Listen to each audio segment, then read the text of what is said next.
नमस्कार। आदरणीय बुवा आमा, दिदीबहिनी तथा दाजुभाइहरू, म आज एक अत्यन्त संवेदनशील घडीमा तपाईहरू सामु उपस्थित भएको छु। केही दिन अघि सुनसरीको देवानगञ्ज, सिराहा लगायतका स्थानमा भएको दुःखद घटना र त्यसपछि केही जिल्लाहरूमा उत्पन्न अशान्त वातावरणलाई लिएर नेपाल सरकार पूर्ण रूपमा गम्भीर र संवेदनशील छ। यस दुःखद घटनामा परि निधन हुनुभएका हाम्रा नागरिकहरू जयप्रकाश मेहता, ओम प्रकाश मेहता र गणेश यादवप्रति म भावपूर्ण श्रद्धाञ्जली अर्पण गर्दछु। साथै शोक सन्तप्त परिवारजनहरूमा नेपाल सरकारका तर्फबाट गहिरो संवेदना व्यक्त गर्दछु। घटनामा परि घाइते हुनुभएका सम्पूर्ण नागरिकहरूको शीघ्र स्वास्थ्य लाभको कामना गर्दछु। घाइतेहरूको उपचारमा कुनै पनि प्रकारको कमी वा ढिलाइ हुन नदिन सम्बन्धित स्वास्थ्य निकायहरूलाई स्पष्ट निर्देशन दिइसकिएको छ। घटना भए लगत्तै सबै सुरक्षा निकायहरूले तत्काल घटनास्थलमा पुगेर परिस्थितिलाई सामान्य बनाउने, थप अप्रिय घटना हुन नदिने र शान्ति सुरक्षा कायम गर्ने प्रयास निरन्तर गरिरहेका छन्। घटनाको निष्पक्ष छानबिन गरी दोषीलाई कडा कानुनी कारबाही गर्न गृह मन्त्रालयले छानबिन समिति गठन गरिसकेको छ। म सबैमा विश्वास दिलाउन चाहन्छु कि यो छानबिन पूर्ण रूपमा निष्पक्ष र पारदर्शी हुनेछ। घटनामा संलग्न दोषी जो कोही भए पनि कानुनी दायरामा ल्याउन सरकार प्रतिबद्ध छ। अवस्था थप नबिग्रियोस्, कुनै पनि नागरिकको जनधनको क्षति हुन नपाओस् र स्थानीय स्तरमा विश्वासको वातावरण बनोस् भन्नका लागि नेपाल सरकार निरन्तर क्रियाशील छ। परिस्थिति सामान्यीकरण गर्न केन्द्र स्तरमा सर्वदलीय बैठक आह्वान गरी गहन छलफल गरिएको छ। स्थानीय तहसम्मै जनप्रतिनिधि, नागरिक समाज, विभिन्न धार्मिक गुरुहरू, समुदायका अगुवा तथा सामाजिक व्यक्तित्वहरूसँग निरन्तर संवाद भइरहेको छ।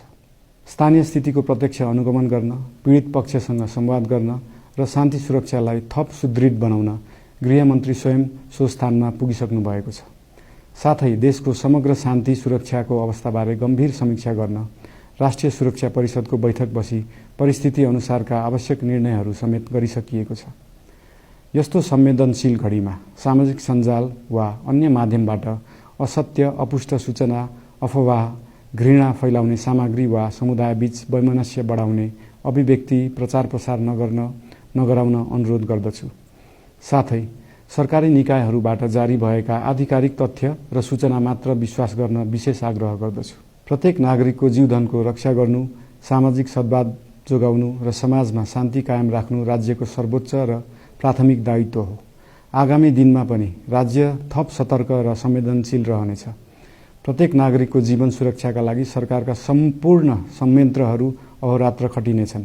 शान्ति सुरक्षा भङ्ग गर्ने, अराजकता फैलाउने वा हाम्रो सदियौं पुरानो सामाजिक सद्भाव, सहिष्णुता र भाइचारा खलबलाउने कुनै पनि क्रियाकलापप्रति सरकार पूर्ण रूपमा सचेत छ र यस गतिविधिमाथि कडा कदम चालिनेछन्। नेपालको संविधानले प्रत्येक नागरिकलाई आआफ्नो धर्म, संस्कृति र परम्परा मान्ने मौलिक हक प्रदान गरेको छ। यो संवैधानिक दायित्व निर्वाह गर्न सरकार पूर्ण रूपमा प्रतिबद्ध छ। धर्म समाजलाई आपसमा जोड्ने र प्रेम बाँड्ने शक्ति हो। संसारको कुनै पनि धर्म वा संस्कृतिले हिंसा, घृणा र विभाजन सिकाउँदैन। सबै धर्मको मूल सार करुणा, दया, प्रेम र शान्ति नै हो।